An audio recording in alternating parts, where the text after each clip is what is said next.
Shalom saudara kasih Tuhan. Hari ini saya akan membawakan tema roh bungkuk. Dalam Lukas 13 ayat 11 sampai 13 dan 16. Satu kali Tuhan Yesus sedang mengajar di rumah ibadat pada hari Sabat.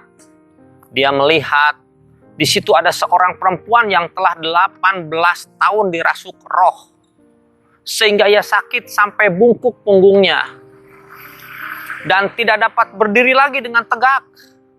Ketika Yesus melihat perempuan itu, ia memanggil dia dan berkata kepadanya, "Hai ibu, penyakitmu telah sembuh." Lalu ia meletakkan tangannya atas perempuan itu, seketika itu juga dia sembuh. Perempuan itu lalu berdiri dan memuliakan Allah.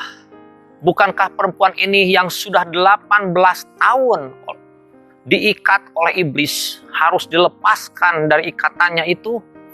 Karena ia adalah keturunan Abraham. Saudara kasih Tuhan, perempuan ini adalah orang yang rajin, yang ada di rumah ibadat, kadang memaksakan diri untuk datang. Meskipun dia mengalami sakit sampai bungkuk badannya, tidak bisa tegak. Dia mau belajar terus, beribadah, taat kepada Tuhan. Tapi dia tidak menyadari telah 18 tahun dia dirasuk oleh roh kegelapan. Dia diikat, dibelenggu, dikuasai roh, diperbudak dengan roh bungkuk. Saudaraku, manusia bisa sakit karena memang sakit oleh sakit penyakit. Dan ada juga yang dikuasai oleh roh.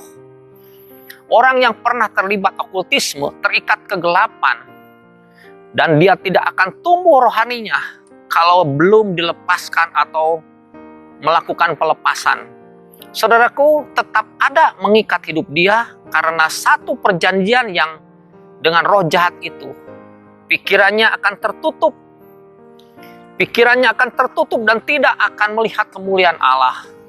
Perempuan ini adalah keturunan Abraham yang diberkati, keturunan bapa orang percaya.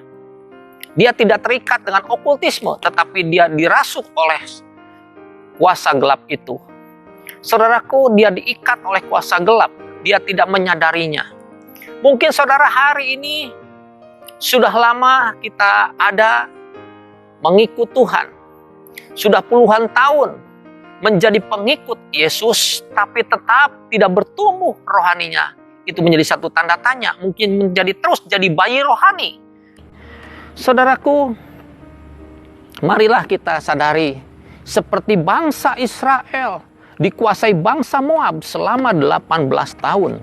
Orang bungkuk hanya bisa memandang ke bawah, dia tidak bisa memandang ke atas.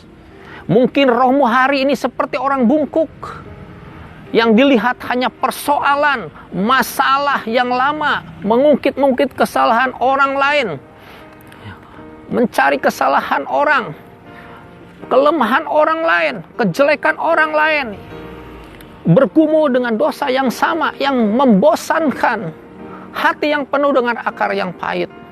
Engkau tidak bisa memandang kemuliaan Tuhan, engkau bungkuk. Alkitab bukan hanya sejarah, tapi nubuatan. Bukan cerita masa lalu, tetapi masa depan.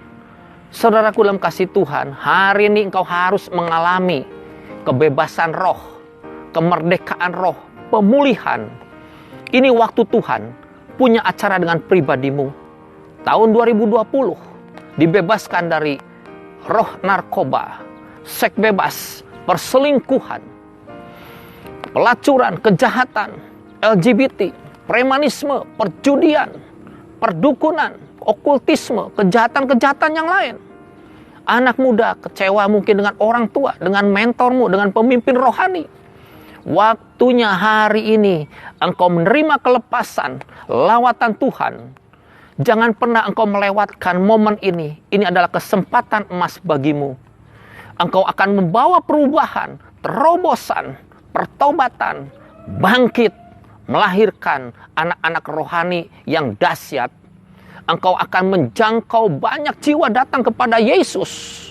Engkau diciptakan untuk membangun, menjadi berkat bagi semua orang. Engkau tidak bungkuk, engkau sembuh. Mari kita berdoa. Bapa, Engkau sanggup memulihkan hidup kami.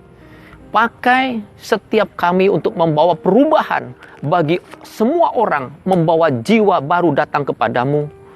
Jadikan kami sebagai alat-Mu dengan roh keberanian, menyatakan kebenaran kepada semua orang.